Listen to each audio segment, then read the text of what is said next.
زبانیں بدلتی رہتی ہیں. اردو 300 سال پہلے کی دکن میں جب شروع ہوئی وہ آج آپ پڑھ بھی نہیں سکیں گے وہ کیا اردو تھی ولی دکنی کی. پھر وہ کیا اس نے روپ بدلے ہیں.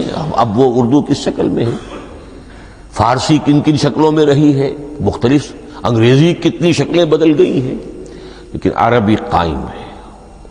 اس کے لیے جیسے کہ قرآن مجید میں آتا ہے کہ ہم نے پہاڑ زمین میں گاڑ دیے اس کو سٹیبلائز کرنے کے لیے, ان تمید بکم, تمہیں لے کر زمین ایک طرف کو جھک نہ جائے.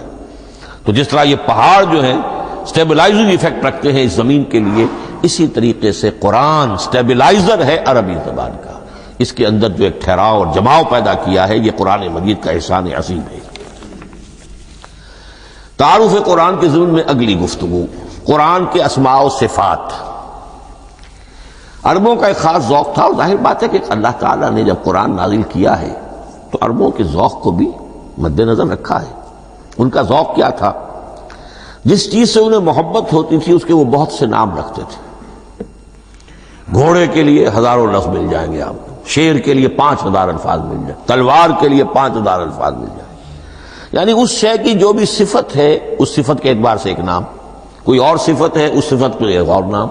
تو وہ صفاتی نام, اب جیسا کہ آپ کو معلوم ہے اللہ کے 99 نام صفاتی تو ہے نا, اللہ کی ایک صفت دوسری صفت اسی کے اعتبار سے اس کے نام ہیں. قرآن مجید کے اسماء علامہ جلال الدین سیوطی رحمۃ اللہ علیہ نے 55 شمار کیے, لیکن وہ بھی مکمل نہیں ہے لسٹ, اس لیے کہ اس میں ایک اہم نام برہان یہ شامل نہیں ہے.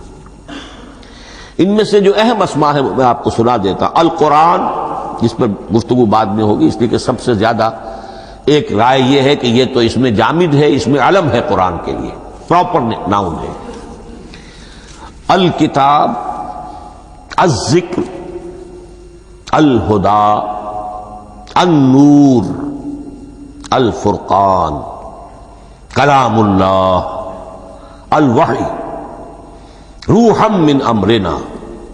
پھر اس کی صفات کے اعتبار سے الکریم, الحکیم, العظیم, المجید, المبین, رحمہ, العلی, بصائر, بشرا, بشیر, نذیر, عزیز, قرآن عزیز, بلاغ, بیان, احسن القصص, احسن الحدیث, موعظہ, شفاء, مبارک, مہیمن, قیم, مثانیہ, متشابہ. یہ میں نے آپ کو 23 نام بتائے ہیں, لیکن یہ کہ علامہ جلال الدین سیوطی نے 55 گنوائے. لیکن جو بحث دلچسپ ہے وہ یہ ہے کہ جو اس کے لیے لفظ القرآن ہے اس کے معنی کیا ہے, اور یہ کس مصدر سے, کس مادے سے یہ لفظ بنا ہے. ایک رائے تو یہ ہے کہ یہ اس میں جامد ہے, یہ مشتق نہیں ہے, کسی مادے سے نکلا ہوا نہیں ہے. اور یہ بھی آپ نوٹ کر لیجئے, اللہ کے اسماء میں سے بھی ایک نام کو سمجھا جاتا ہے وہ مشتق نہیں ہے, اس میں جامد ہے, اس میں علم ہے, اور وہ ہے اللہ. باقی سارے نام صفاتی ہیں. ایک نام, اسی لیے اس میں ذات کہتے ہیں اس کو, اس میں ذات. لیکن یہ رائے متفق علیہ نہیں ہے, یہ کچھ لوگوں کی رائے ہے. ایک رائے یہ بھی ہے کہ یہ بھی اس میں علم نہیں ہے, یہ بھی مشتق ہے الہ سے. جیسے حکیم یہ صفت ہے, الحکیم یہ اللہ کا نام ہو گیا. الہ ایک معبود, الالہ معبود برحق, الالہ وہ اللہ بن گیا.